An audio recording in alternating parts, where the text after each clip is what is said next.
Good morning and Happy New Year. This is Gary DeWall, and this is Bridging the Week, December 23rd, 2013 to January 3rd, 2014, and today is January 6th. I hope those of you who took time off at the end of 2013 are adequately refreshed and ready for an exciting year of implementing GULP, Dodd-Frank, and EMIR. Gift giving may have been the vogue the past few weeks in connection with the holiday season, but a few financial industry registrants received nothing but coal from regulators. These regulatory matters, a flurry of year-end and beginning of 2014 U.S. Commodity Futures Trading Commission writings, and a number of helpful advisories from various regulators to better understand new requirements or expectations highlight this week's Bridging the Week. So let's get started with our review. On the day after Christmas, December 26, Barclays Capital was fined $3.75 million by the U.S. Financial Industry Regulatory Authority for various electronic record-keeping breakdowns. Among other things, the firm, according to FINRA, failed to retain electronic business records in non-rewritable, non-erasable format, or so-called worm format, write once, read many, from at least 2002 through April 2012.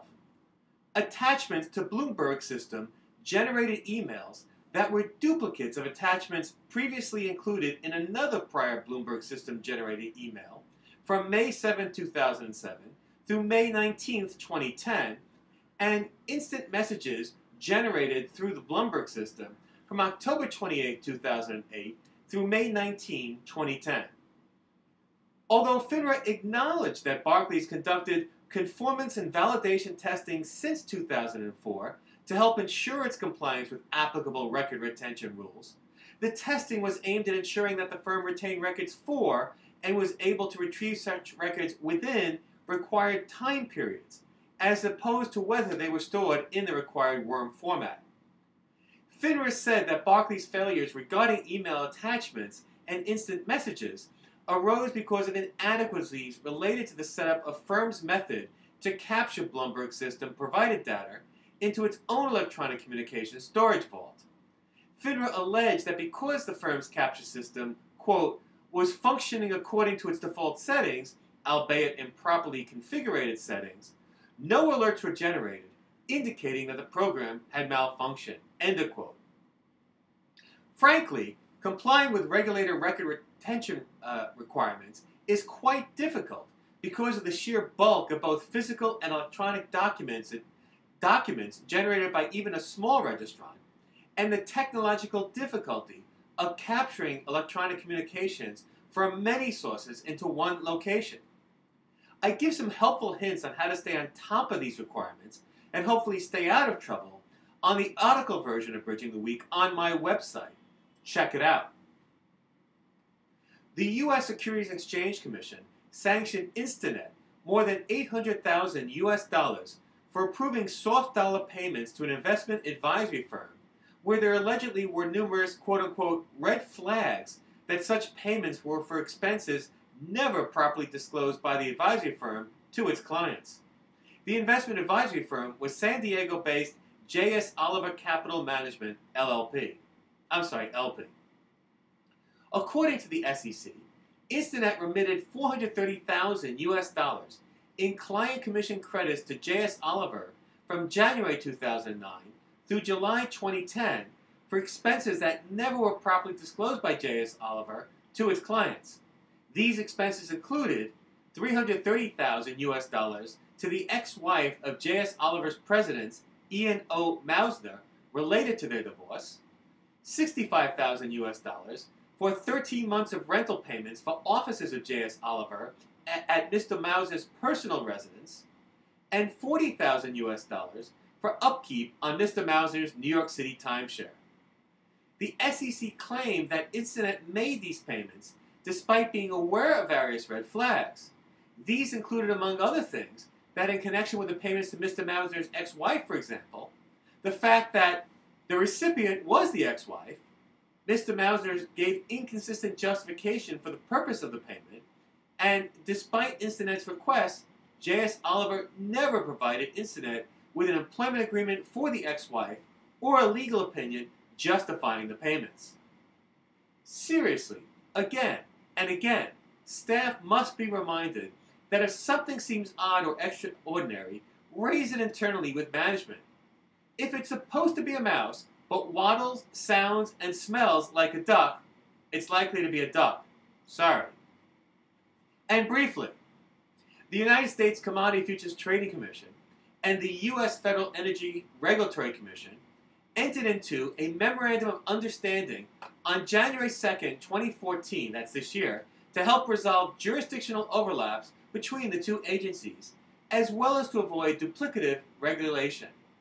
In general, the Memorandum of Understanding provides for proactive communication between the two agencies when one agency determines that an entity is seeking authorization or exemption from an activity that may arguably fall within the overlapping authority of the other agency. Let's see how that works out in practice. In an unexpected development, the CFTC is now seeking public comment on an advisory issued last November 2013 by its Division of Swap Dealer and Intermediary Oversight regarding swaps involving a non-U.S. swap dealer arranged by U.S. employees or agents. Generally, the advisory said that in connection with such swaps, the non-U.S. swap dealer would be subject to CFTC transaction requirements. The CFTC now said it was seeking comments, quote, in view of the complex legal and policy issues with respect to the staff advisory. That's an understatement for sure. Were they hearing that distant beat of lawsuits? The CFTC entered into a voluntary settlement with Artem Obolensky for allegedly lying to its staff during an investigation related to non-competitive trading that occurred on one day in 2011 between a foreign bank where he currently serves as president and another foreign entity involving Japanese yen call options traded on the Chicago Mercantile Exchange.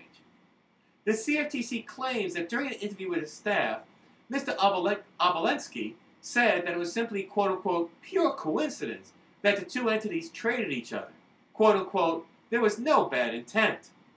However, the CFTC alleges that subsequent to Mr. Obolensky's interview, it discovered that the two entities traded opposite each other more than 182 times between May 2010 and June 2011, and changed their orders repeatedly to ensure their orders would match. Pure coincidence? 182 times? I don't think so. For 2014 only, the CFTC's Division of Swap Dealer and Intermediary Oversight says that all registered future commission merchants and swap dealers may file their annual compliance reports by no later than 90 days following the firm's fiscal year.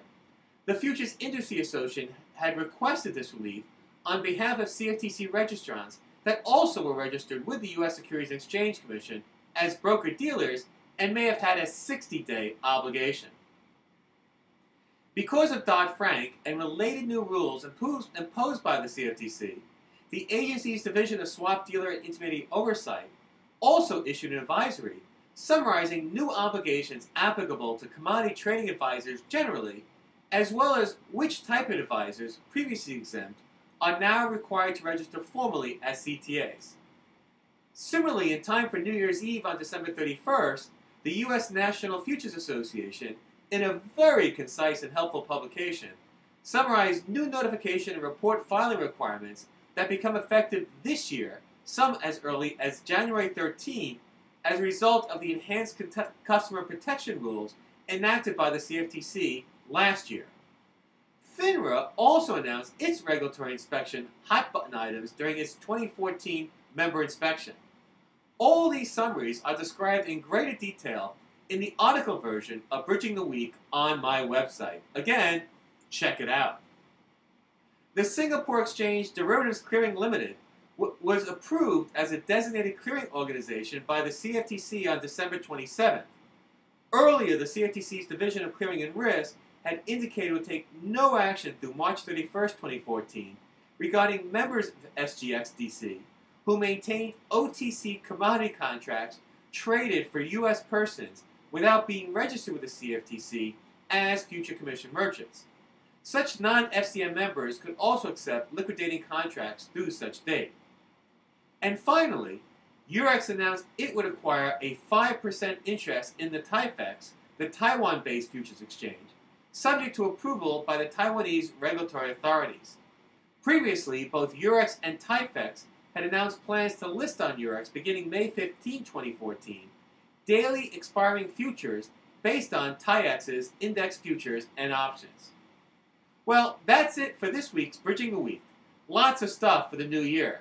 Again, don't forget, the article version of Bridging the Week always contains more articles and greater details, and this week's version contains a new feature, totally irrelevant, but is it, that includes a review of the new film, The Wolf of Wall Street.